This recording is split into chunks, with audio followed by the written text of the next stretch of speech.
At this time, we're joined by Ole Miss head coach Lane Kiffin. Coach, we'd like to ask you to start off with a brief opening statement, and then we'll move along to questions.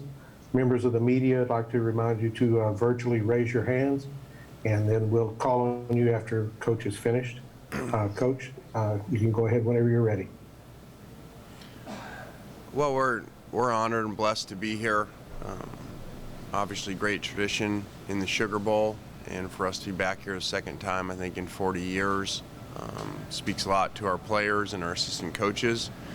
We have a great matchup with Coach Aranda and extremely well-coached team that plays very physical. Does not make many mistakes, so it's going to be a very big challenge for us, and we're very honored to be here.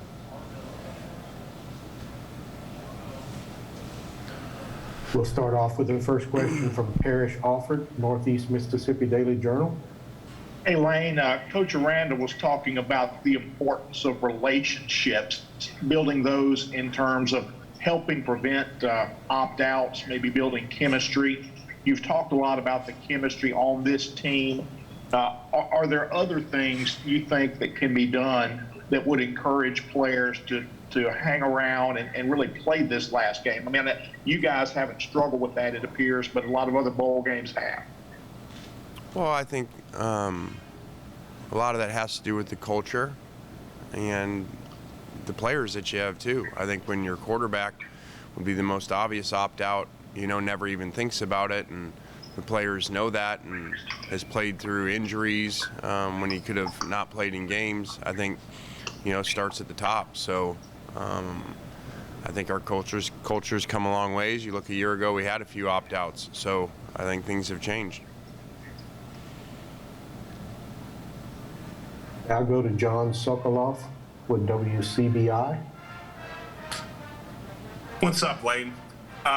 Just 2 years ago, 2019, this team won 4 games, and now, they're playing in the Sugar Bowl. I know you weren't here for that in 2019, but a lot of players were on that team, and to see kind of that rise and them all being a part of that journey together, based on your head coaching experience, do you think that, kind of going through a leap like that, do you think that kind of helps add to their culture and the fact that guys have been through a climb like that? Like, how much does that kind of help cohesion? I think a lot. Our last job at FAU, they had won 3 games and then won 11 games our first year. So we were able to see that and excitement, and they'd only won 3 games for 3 years in a row. It's exciting to be part of, as opposed to just being on the top. Staying on the top is working your way up to the top, and I think our players have a better appreciation for being here because of that. Thank you. Yep. We'll move to Eric Kelly, KWKT in Waco. Just when you look at Coach Aranda's Baylor team, what are those qualities that are the first that kind of stand out about them just on tape? I think how physical they play, disciplined. They're so well coached. You just don't see many big plays against them or screw-ups, which makes it hard to beat. He basically has created a team like his defense always have been.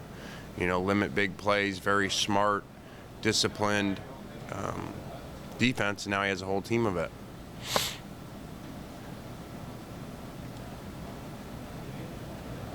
Moving along, Nick Suss with the Clarion Ledger. Lane, you talked earlier in the week about COVID and all the precautions. Just following up, how do you think the team has handled the trip to New Orleans so far, and are you guys in the same position you were 3 or 4 days ago? I think they've done well. As you guys know, we came down here as late as we could to help that, so it's not been ideal for them from a fun week, but it is what it is, and I think we're blessed to be in a big-time bowl, so they could understand the importance of staying locked down for the most part and being COVID safe, over going and having fun.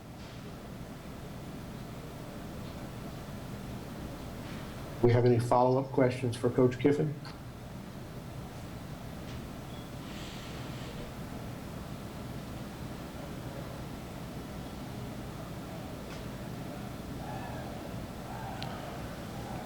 All right, guys.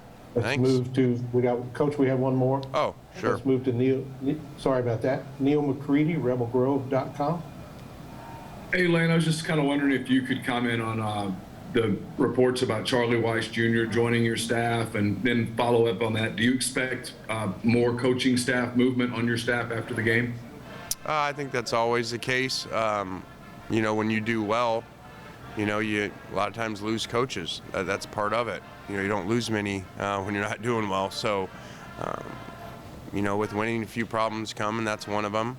We lost a few last year, and so we're excited to bring Charlie Weiss on board. Charlie's been with us before at Alabama, at FAU, and so very familiar with how we do things. Thank you, Coach. We appreciate your time. All right, guys. Have a good weekend.